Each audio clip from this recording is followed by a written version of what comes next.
Dalam Islam, pandangan terhadap kaum Yahudi bersifat kompleks dan beragam, tergantung pada konteks sejarah, sosial, dan politik yang sedang berlangsung.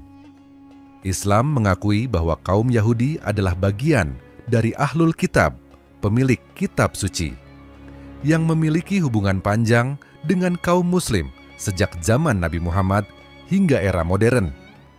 Namun, konsep Yahudi humanistik lebih banyak dikaitkan dengan gerakan yang menekankan nilai-nilai etika, rasionalitas, dan kemanusiaan dalam tradisi Yahudi yang berkembang terutama di era modern. Perspektif Islam terhadap Yahudi humanistik dapat ditelusuri dalam beberapa fase sejarah berikut.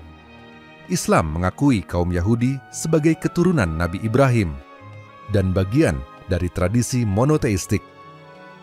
Dalam Al-Quran, kaum Yahudi disebut sebagai Bani Israel yang menerima wahyu dari Allah melalui Nabi Musa. Namun, hubungan Nabi Muhammad dengan kaum Yahudi di Madinah mengalami pasang surut, Piagam Madinah.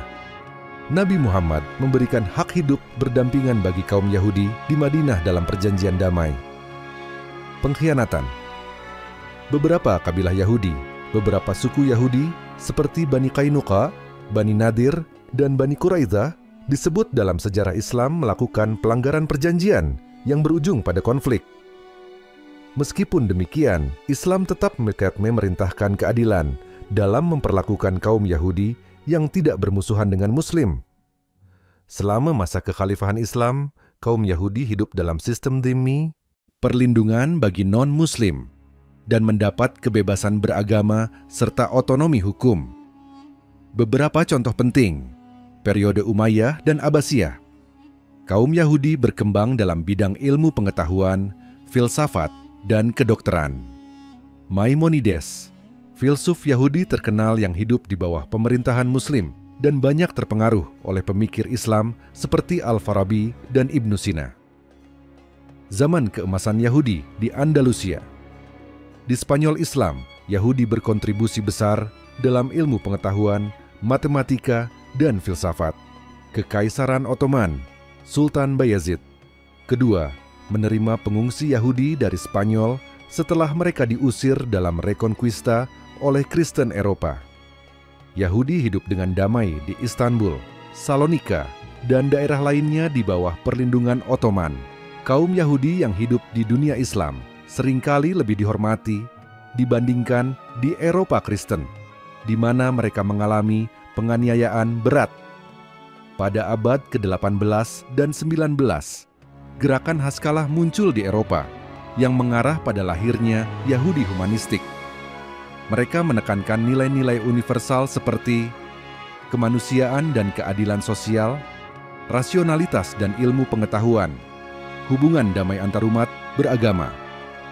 Beberapa tokoh Yahudi yang dipengaruhi nilai-nilai humanistik ini termasuk Albert Einstein, seorang ilmuwan Yahudi yang mendukung keadilan sosial. Hannah Arendt, filsuf politik yang menekankan kemanusiaan dan pluralisme.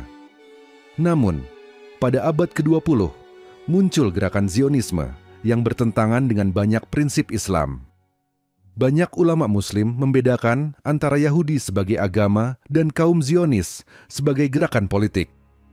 Islam mengajarkan hubungan baik dengan Yahudi yang tidak bermusuhan dengan umat Muslim. Dalam Al-Quran, Al-Mumtahanah, ayat 8 dan 9, Allah berfirman bahwa umat Islam boleh berbuat baik kepada orang non-Muslim yang tidak menyerang mereka. Namun, Islam juga mengkritik tindakan kaum Yahudi yang melanggar janji dan melakukan penindasan. Al-Baqarah ayat 75 hingga 79. Oleh karena itu, Islam menghormati nilai-nilai humanistik yang dijunjung oleh banyak Yahudi sepanjang sejarah. Islam menolak Zionisme dan penindasan yang dilakukan terhadap umat Muslim, khususnya di Palestina. Islam mendorong kerjasama dalam nilai-nilai kemanusiaan yang selaras dengan prinsip-prinsip Islam. Dalam sejarah Islam, kaum Yahudi yang menekankan nilai-nilai humanistik seringkali dihormati dan diberikan perlindungan. Namun, Islam juga menegaskan pentingnya keadilan dan menolak segala bentuk penindasan. Dalam Islam, ajaran Yahudi yang dianggap menyimpang sering dikaitkan dengan distorsi terhadap wahyu Allah dan penyimpangan akidah, serta praktik yang menjauh dari ajaran tauhid yang murni. Jika kita membahas Yahudi humanistik, konsep ini lebih modern dan berkaitan dengan gerakan Yahudi yang menekankan nilai-nilai sekuler, rasionalisme, dan etika humanis tanpa keterikatan pada teologi tradisional. Dari sudut pandang Islam, ada beberapa aspek dalam Yahudi humanistik atau sekularisme Yahudi secara umum yang bisa dianggap menyimpang. Dalam Islam, wahyu dari Allah adalah sumber kebenaran mutlak. Al-Quran dan sebelumnya Taurat serta Injil yang telah diselewengkan. Yahudi humanistik sering menolak konsep Tuhan yang personal dan wahyu ilahi, lebih menekankan pada etika manusia dan filsafat moral sekuler. Dari sudut pandang Islam, ini adalah bentuk ilhad, ateisme, atau penyimpangan dari keimanan yang benar. Al-Quran menegaskan bahwa kaum Yahudi telah mengubah isi Taurat, Quran Surah Al-Baqarah ayat 75 hingga 79. Yahudi humanistik menolak otoritas hukum Taurat sebagai wahyu Tuhan dan lebih memilih hukum berbasis rasionalisme manusia. Dalam Islam, ini bertentangan dengan prinsip bahwa hukum Allah lebih tinggi dari akal manusia. Islam mengajarkan kesatuan agama dan kehidupan sosial, sementara Yahudi humanistik memisahkan agama dari kehidupan publik. Dalam Yahudi humanistik, identitas Yahudi lebih dianggap sebagai budaya daripada keyakinan agama. Dari sudut pandang Islam, ini menyimpang karena menolak konsep bahwa agama harus mengatur seluruh aspek kehidupan. Islam menekankan bahwa ada standar moral mutlak yang ditetapkan Allah. Yahudi humanistik menekankan relativisme moral, di mana manusia bisa menentukan sendiri nilai-nilai etika tanpa referensi kepada Tuhan. Dalam Islam, ini bisa dianggap sebagai tahakum, memutuskan hukum tanpa wahyu Allah, yang dilarang. Banyak pengikut Yahudi humanistik mendukung sekularisme radikal, feminisme liberal, LGBT, dan nilai-nilai yang bertentangan dengan Islam. Islam memiliki batasan moral yang jelas dalam hal gender, pernikahan, dan keluarga. Sedangkan Yahudi humanistik lebih fleksibel dan terbuka terhadap perubahan sosial yang bertentangan dengan prinsip Islam. Dari perspektif Islam, Yahudi humanistik menyimpang karena menolak tauhid dan wahyu ilahi, mengubah hukum Allah menjadi sekular dan rasional, memisahkan agama dari kehidupan publik, menganut relativisme moral yang bertentangan dengan nilai-nilai Islam, mendukung ideologi modern yang bertentangan dengan syariat. Secara keseluruhan, penyimpangan ini dikategorikan sebagai penolakan terhadap wahyu dan hukum Allah, yang dalam Islam adalah bentuk kesesatan, dalalah. Dalam sejarah Islam, kondisi kaum Yahudi selama penjajahan Babilonia dan Romawi sering dikaitkan dengan hukuman ilahi akibat penyimpangan mereka dari ajaran tauhid. Perspektif ini terutama didasarkan pada ayat-ayat dalam Al-Quran dan tafsir dari ulama Sunni. Pada masa ini, Kekaisaran Babilonia di bawah Nebukadnezar Dubaci menaklukkan Yerusalem, menghancurkan Bait Suci, Solomon's Temple, dan mengasingkan sebagian besar Yahudi ke Babilonia. Al-Quran menyebutkan hukuman bagi Bani Israel dalam surah Al-Isra ayat 4 hingga 7. Disebutkan bahwa Bani Israel mengalami 2 kali kehancuran karena kesombongan dan penyimpangan dari jalan Allah. Banyak mufasir Sunni mengaitkan kehancuran pertama dengan serangan Babilonia. Dianggap sebagai hukuman atas penyimpangan ajaran tauhid para nabi seperti Yeremia, Irmia, memperingatkan mereka tentang konsekuensi dosa-dosa mereka, tetapi mereka mengabaikan peringatan ini. Perbudakan dan penderitaan Yahudi mengalami perbudakan dan pengasingan selama hampir 70 tahun sebelum akhirnya dibebaskan oleh Kores Agung Cyrus the Great dari Persia pada tahun 539 sebelum Masehi. Pada tahun 70 Masehi, Jenderal Romawi Titus menghancurkan Bait Suci kedua dalam pemberontakan Yahudi melawan Romawi. Ini memicu diaspora besar-besaran kaum Yahudi. Disebut sebagai hukuman kedua dalam surah Al-Isra. Banyak ulama Sunni menginterpretasikan bahwa penghancuran kedua Yerusalem oleh Romawi adalah bentuk hukuman kedua yang disebut dalam Al-Isra ayat 7. Yahudi tercerai-berai diaspora. Setelah pemberontakan gagal, mereka diusir dari tanah suci dan menyebar ke berbagai penjuru dunia, kehilangan tempat ibadah utama mereka. Kehilangan kepemimpinan, keagamaan. Setelah kehancuran Bait Suci, otoritas keagamaan berpindah dari imam-imam Bait Suci ke kelompok rabi yang mulai membentuk tradisi Talmud. Dalam sudut pandang Islam Sunni, 1. Bencana yang menimpa kaum Yahudi adalah akibat dari penyimpangan mereka dari ajaran Allah dan menolak para nabi. 2. Al-Quran mengisyaratkan kedua peristiwa ini sebagai hukuman Allah bagi mereka dalam surah Al-Isra. 3. Mereka mengalami penderitaan di bawah Babilonia dan Romawi, tetapi tetap bertahan dengan membentuk tradisi baru dalam agama mereka. Dalam sejarah Islam, terutama dari perspektif Sunni, umat Islam dipandang memiliki hubungan yang relatif lebih toleran terhadap komunitas Yahudi dibandingkan dengan Eropa Kristen pada masa yang sama. Namun, posisi mereka tetap sebagai ahlul kitab, penganut agama Samawi, dengan status zimmi, yang berarti mereka dilindungi, tetapi memiliki batasan tertentu dalam masyarakat Islam. Berikut adalah kondisi komunitas Yahudi di bawah dinasti Umayyah dan dinasti Abbasiyah dalam perspektif Islam Sunni dan Muhammad Qaramul. 1. Dinasti Umayyah. Kondisi Yahudi, perlindungan sebagai zimmi. Yahudi diizinkan hidup, beribadah, dan menjalankan bisnisnya dengan aman selama membayar jizyah, pajak untuk non-muslim.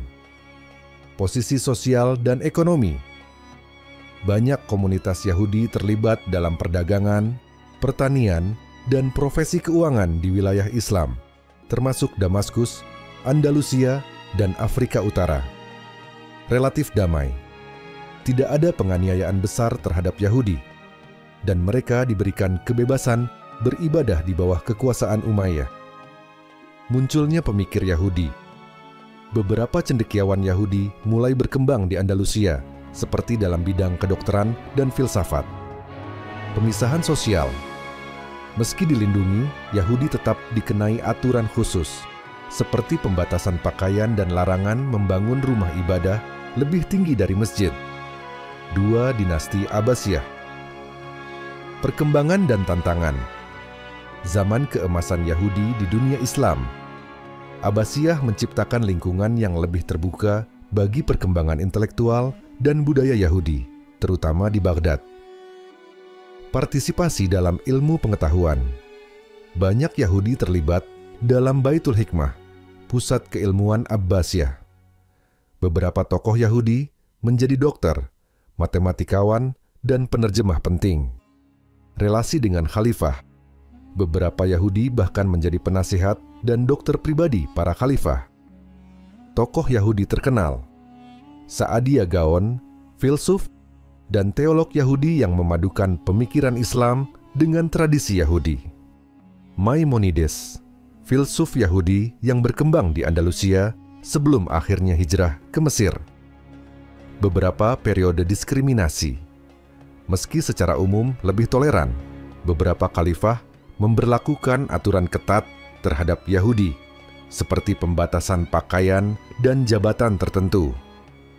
Dalam perspektif Islam Sunni, Yahudi di masa Umayyah dan Abbasiyah mendapat perlindungan sebagai zimmi, menikmati kemajuan intelektual dan ekonomi, tetapi tetap memiliki batasan sosial dan politik tertentu.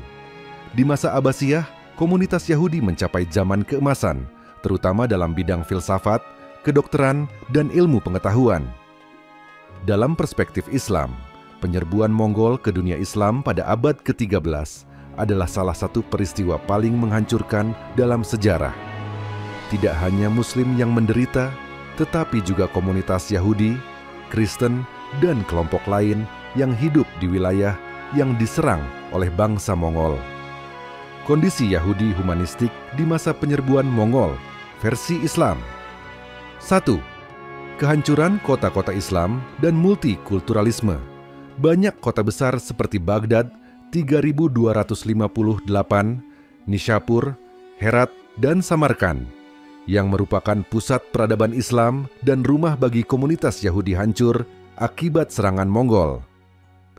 Yahudi yang hidup di bawah kekhalifahan Abbasiyah dan dinasti-dinasti Islam lainnya seringkali menikmati perlindungan dalam sistem dhimmi yang memberi mereka hak hidup dan beribadah dengan aman selama membayar pajak jizyah. 2. Dampak ekonomi dan sosial. Sebelum serangan Mongol, banyak Yahudi di dunia Islam berperan sebagai pedagang, dokter, sarjana, dan penerjemah. Setelah kehancuran kota-kota besar, ekonomi dan sistem sosial yang melindungi komunitas Yahudi juga runtuh. Banyak dari mereka kehilangan mata pencaharian dan harus berpindah atau tunduk di bawah aturan Mongol yang lebih kejam dibandingkan pemerintahan Islam sebelumnya. 3. Pergeseran kekuasaan dan posisi Yahudi. Di beberapa wilayah, Mongol justru lebih terbuka terhadap Yahudi dibandingkan umat Islam. Ini karena Mongol tidak memiliki afiliasi agama yang kuat, sehingga mereka mempekerjakan orang Yahudi sebagai pejabat keuangan dan penasihat. Misal, di Persia, beberapa Yahudi mendapat posisi di pemerintahan Ilkhanat, Mongol Persia. Tetapi di banyak tempat lainnya, mereka tetap mengalami penderitaan akibat ketidakstabilan politik dan ekonomi. 4. Kekejaman Mongol tanpa pandang bulu. Dalam versi Islam, bangsa Mongol tidak membeda-bedakan agama dalam kebrutalan mereka. Baik Muslim, Yahudi, maupun Kristen dibantai dalam jumlah besar. Ketika Baghdad jatuh pada 1258, seluruh komunitas, termasuk Yahudi, mengalami kehancuran besar. Ribuan orang tewas, termasuk banyak cendekiawan Yahudi yang tinggal di kota tersebut. 5. Nasib Yahudi di Andalusia dan Mesir. Sebagian Yahudi di wilayah Islam yang tidak terkena serangan Mongol, seperti Al-Andalus, Spanyol Islam, dan Mesir, tetap hidup dalam kondisi lebih baik di bawah penguasa Muslim seperti Mamluk dan dinasti Nasrid di Granada. Mereka tetap menjadi bagian dari masyarakat intelektual dan ekonomi di dunia Islam, meskipun pengaruh Mongol mengubah peta politik secara signifikan. Dari perspektif Islam Sunni, Yahudi di masa penyerbuan Mongol mengalami kehancuran bersama dengan umat Islam karena kota-kota tempat mereka tinggal dihancurkan. Namun, di beberapa tempat, di bawah pemerintahan Mongol, mereka kadang memperoleh perlakuan lebih baik dibandingkan umat Islam karena Mongol melihat mereka sebagai sekutu ekonomi. Dalam sejarah Islam, perlakuan terhadap komunitas Yahudi selama pemerintahan dinasti Seljuk abad ke-11, 12, dan Kesultanan Mamluk abad ke-13, 16, umumnya berada dalam kerangka dhimah, yaitu status perlindungan bagi non-Muslim, Ahlul Kitab, di bawah pemerintahan Islam. Secara umum, komunitas Yahudi memiliki kebebasan dalam menjalankan agama dan kehidupan sosial mereka, tetapi dengan beberapa batasan. Di bawah pemerintahan Seljuk yang Sunni, Yahudi, seperti Kristen dan Zoroaster, berstatus dhimmi, yang berarti mereka membayar jizyah, pajak perlindungan, tetapi diberi kebebasan dalam menjalankan agama dan urusan internal komunitas mereka. Secara umum, Seljuk lebih fokus pada konflik dengan Kekaisaran Bizantium dan Perang Salib dibandingkan menekan komunitas minoritas. Banyak Yahudi bekerja sebagai pedagang, dokter, cendekiawan, dan administrator di wilayah Seljuk, terutama di kota-kota besar seperti Baghdad, Isfahan, dan Nishapur. Pada masa ini, muncul tokoh Yahudi terkenal seperti Rabbi Judah Halevi yang menulis filsafat Yahudi dengan pengaruh dari pemikiran Islam. Beberapa Yahudi juga berpartisipasi dalam dunia ilmiah, terutama dalam bidang kedokteran, astronomi, dan filsafat. Walaupun dilindungi, Yahudi tetap tunduk pada pembatasan sosial seperti aturan berpakaian khusus dalam beberapa periode. Kadang-kadang ada tekanan dari kalangan ulama Sunni yang ingin membatasi peran politik dan ekonomi non-Muslim, terutama ketika ada ketegangan politik. Seperti di era Seljuk, Kesultanan Mamluk juga menerapkan sistem dhimmah, di mana komunitas Yahudi dapat hidup dengan aman selama mereka membayar pajak khusus, jizyah, dan tidak melanggar hukum Islam.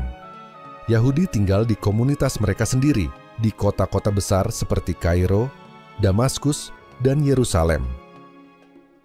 Mamluk lebih keras terhadap non-Muslim dibanding Seljuk, terutama setelah Perang Salib, karena mereka khawatir akan pengaruh asing. Beberapa aturan sosial yang membatasi Yahudi dan Kristen lebih ketat, seperti kewajiban memakai pakaian khas untuk membedakan mereka dari Muslim.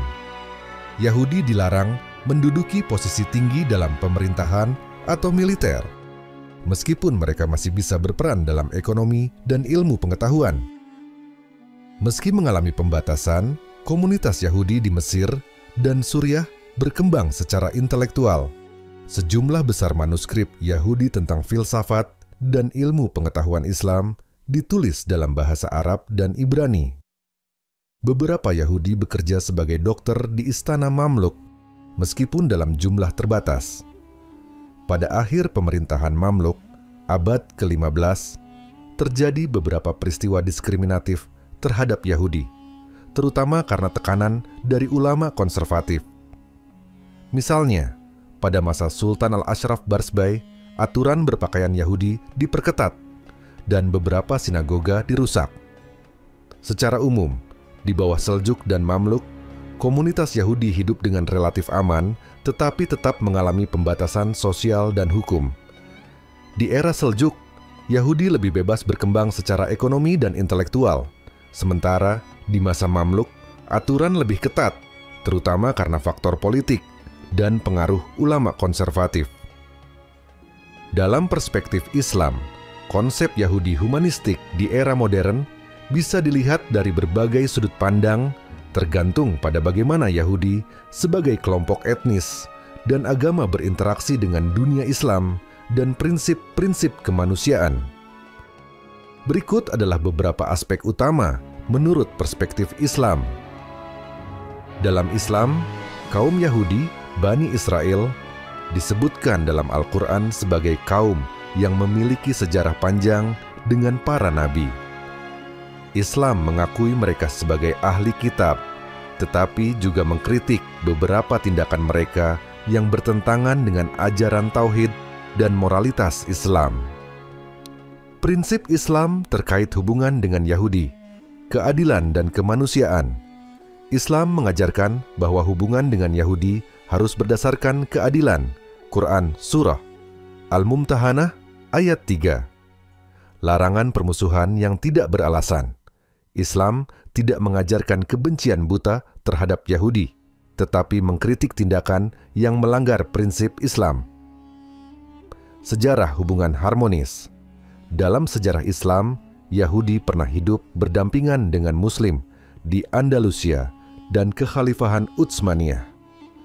Konsep Yahudi humanistik mengacu pada kelompok Yahudi yang lebih menekankan nilai-nilai kemanusiaan, perdamaian, dan hak asasi manusia.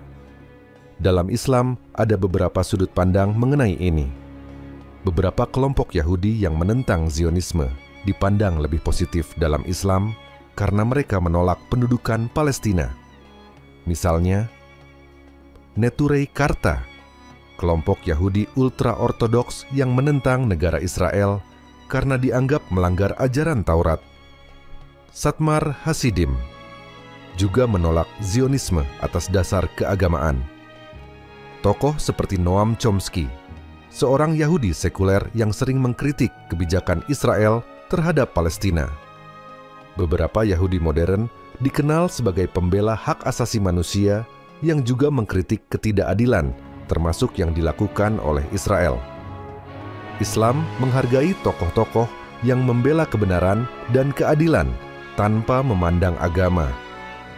Di sisi lain, Islam secara umum mengkritik Yahudi sekuler yang mendukung imperialisme dan penjajahan, khususnya dalam konteks konflik Israel-Palestina, mempromosikan nilai-nilai liberalisme ekstrim yang bertentangan dengan nilai-nilai Islam. Islam juga menolak Zionisme sebagai ideologi politik yang mendukung pendudukan tanah Palestina karena dianggap bertentangan dengan prinsip keadilan dalam Islam. Dalam Islam, Yahudi yang berpegang pada nilai-nilai kemanusiaan dan menolak kezaliman dipandang lebih baik dibandingkan mereka yang mendukung penjajahan dan ketidakadilan. Islam mengajarkan sikap adil dan objektif dalam menilai suatu kaum, termasuk Yahudi, tanpa prasangka buta.